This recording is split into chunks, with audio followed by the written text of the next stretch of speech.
operations together by reorganizing schedules, identifying challenges in the industry, using their vast market share to its advantage, and shaving off unprofitable lines for abandonment or short lines.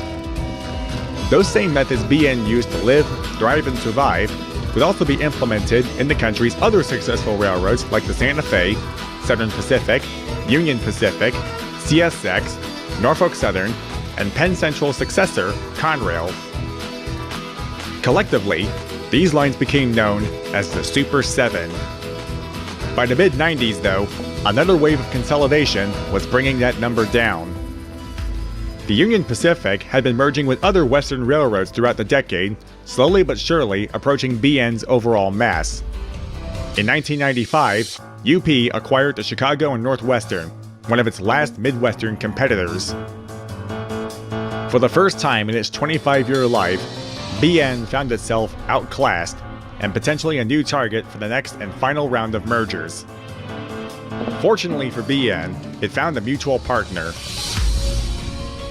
The Santa Fe Railway had enjoyed a working relationship with BN, which was epitomized by interchanging intermodal freight with each other across their systems. As the smallest of the Super 7 mileage-wise, ATSF was also feeling the pinch with being outclassed. It was a logical match made in heaven.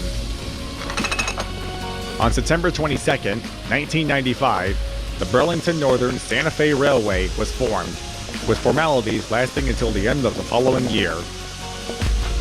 As merger fever drew to a close at the end of the decade, this 30,000-mile-strong Class I railroad would stand as a worthy competitor to the Union Pacific. Although the current system is no longer the largest in the country, today's BNSF is the continuation of the legacy left by James J. Hill by providing the best rail freight service it can offer. Trains carry just about any imaginable load. Coal from the Powder River Basin, grain from Kansas, Nebraska, and Iowa, lumber from Washington State and Oregon, intermodal containers from the ports of Seattle or Los Angeles, and fuselages for the Boeing 747 bound for Everett, Washington. BNSF's success is built on everything that was learned by its predecessors, by taking advantage of new opportunities in order to stay ahead of the curve. While not as storied and revered as the railroads that came before it, the Burlington Northern was one of the most powerful and most successful railroads that helped the industry prepare for the next century. 50 years after it was created, it's still possible to find BN's legacy not just in its equipment still wearing the old Cascade green paint, but in how these trains are moving the world's economy.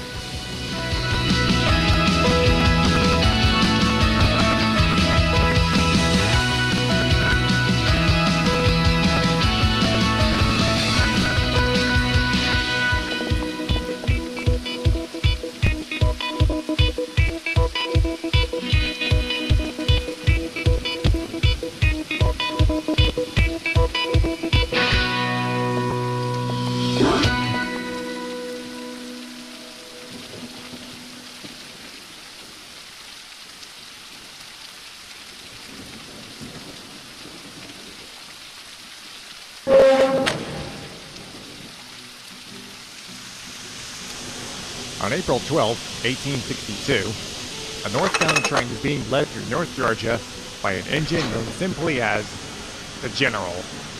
In this period of time, the railroad industry had been fast maturing, adopting new standards and proving its worth by outrunning the horse and the steamboat.